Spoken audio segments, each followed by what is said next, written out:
All right, we're back over here with the Alliance Showdown event. Now, the Alliance Showdown event, once again, is an incredibly good event. Let's click over here to the top light. Let's click over here to show you. There's different versions of the leagues you can be in Alliance Showdown. The beginning standard league is going to be called the Pro League, and you can get up to 15 different rewards, and you can do up to 8 quests.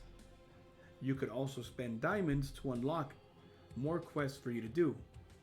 Depending on the league that you are in, is the amount of quests you can buy. Unfortunately, buying quests does cost diamonds, but it is very much worth it if you help your group and do as many quests as possible, as the rewards are ridiculously phenomenal. You can get things on here that you would normally have to spend hundreds of dollars to get, like advanced recruit coins, for example. They sell them in the shop for 9 of them at $19.99 if you are an American player.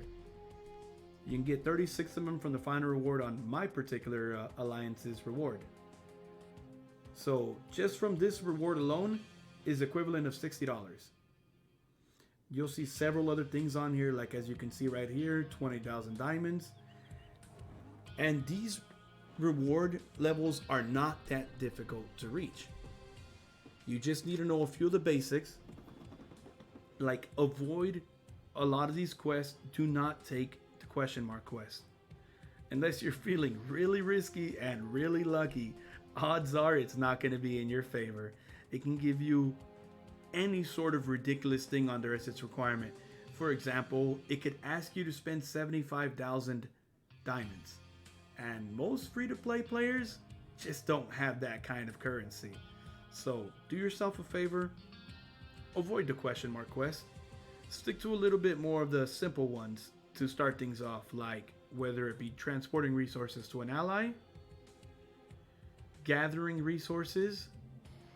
There are also other quests on here, like the quiz quest, for example, which will ask you to do a certain amount of the radio quiz on there, and it pays incredibly good points for doing it.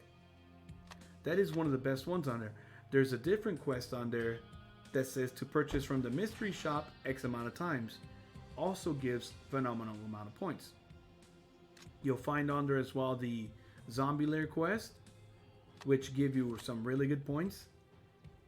If you just keep searching through these, and if you're rank 4 officers or leaders pay good attention, which most of them will, as they want their group to do well in this, you'll find plenty of quests on here that will give you a lot for very little to do.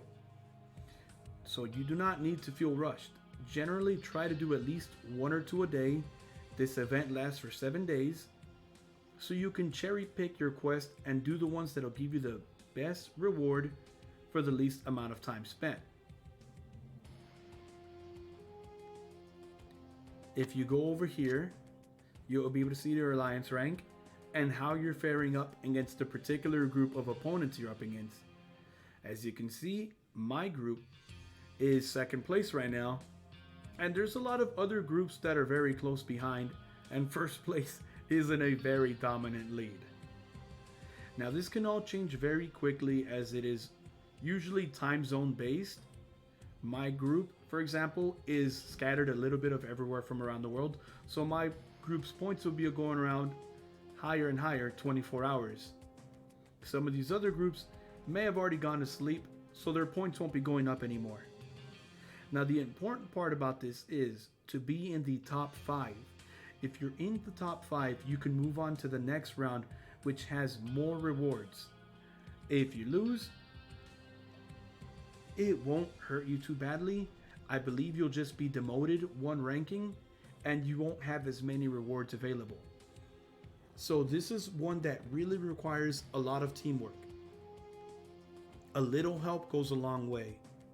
So if you can group or coordinate with your leaders and your other members, you should be able to get some fantastic rewards out of this.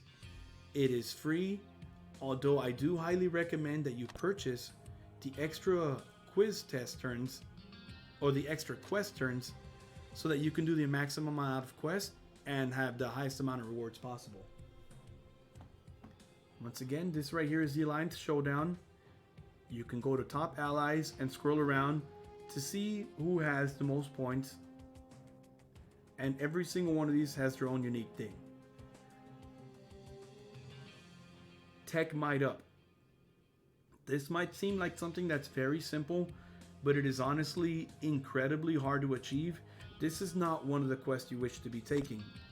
If you're a rank 4 officer, please delete these and don't let your group members take those. They will spend so much time, so many resources, and more often than not, they will not be able to accomplish them. Consume AP. Now you can purchase AP with diamonds, but this is another one of those quests that really asks you for a lot and has very little reward returns. As you can see, it only gives you 73 points. It is just not worth it. That requires 450 AP, which is the same as doing the campaign, let's see, 4 times over at full AP. That is just not a good return for the amount of points. So much time wasted for you to do a quest like that, and you will need to use actual diamonds to recharge and refill that. And the amount of diamonds you spent to probably get this done is going to roughly be about 5,000 diamonds. That's not worth it for 73 points. So once again, that's one of those quests that you just do not want to take and you don't want your group members to take. Now, if you're a higher level player and you have get chip material or get gear material or module, these could come in pretty handy if they fall on a time where an event requires you to get gear material, for example. Gear material will be coming up later on during this event while it's going on. There should be also another event to get gear material, and it'll let you get either Phoenix fragments or choice cards for some of the rarer heroes. But once again, keep an eye on some of these things. There's a lot of them on here that just aren't worth your time. Cherry pick the best quest for you. Alright, I'd say that's about it. Talk to your rank 4 officers or your leaders. Make sure they're constantly resetting quests so that you have the best ones available. And just generally try to get 1 or 2 of these a day done. You don't have to panic and take anything that's available just because it's available. There are 7 days to do these quests. Until you get to the higher ranks, those should be easily done with just 1 quest a day. So don't feel nervous, don't feel panicked. Take your time and choose the rewards that are best for you and that are easy to achieve for you. And that's about it for Alliance Showdown. Good luck with it, and hopefully you can attain the highest level of rewards. Once again, let's just do a quick scroll down so you can see. And these are the ones that you get when you reach the elite rank. The rank prior to that stops, I believe, at the phase 20 rewards, which are still very good. So that wraps up Alliance Showdown. Do your best. Hopefully you can get something good out of this. Take care.